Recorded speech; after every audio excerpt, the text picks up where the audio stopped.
How's your garden looking after this long hot summer? If it's anything like mine, it's really enjoying the autumn rains.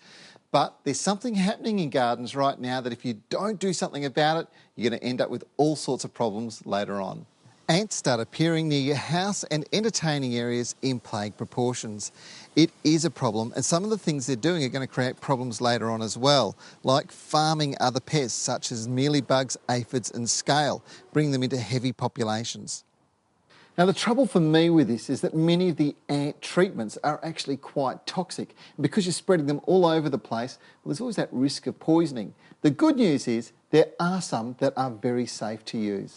Now, if you don't like using insecticides and the infestation is not too bad, then you can move ants on by laying tracks of talcum powder around or across trails leading to your home or entertaining areas.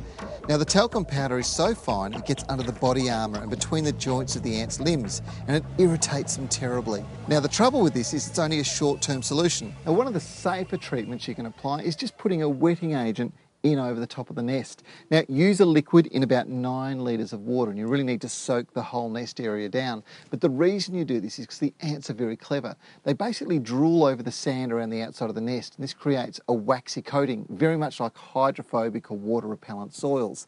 Now, when you put the wetting agent over, it washes it all through. This means the water gets right down into the nest. If you have plague-like infestations like this, then I recommend a 2-part process. You'll have to use a chemical like this and mix it with a liquid wetting agent.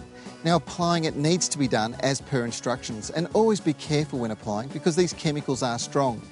In all honesty, I don't like using chemicals at all, but they are a necessary treatment to get rid of plague ant infestations. Now, don't get me wrong, I'm not suggesting that you kill every ant you see in the backyard. You see, they play a very important role in the garden. It's important that everything is in balance. But if they get out of control, well, there's a couple of options at least there to bring them back into line. I hope that helps.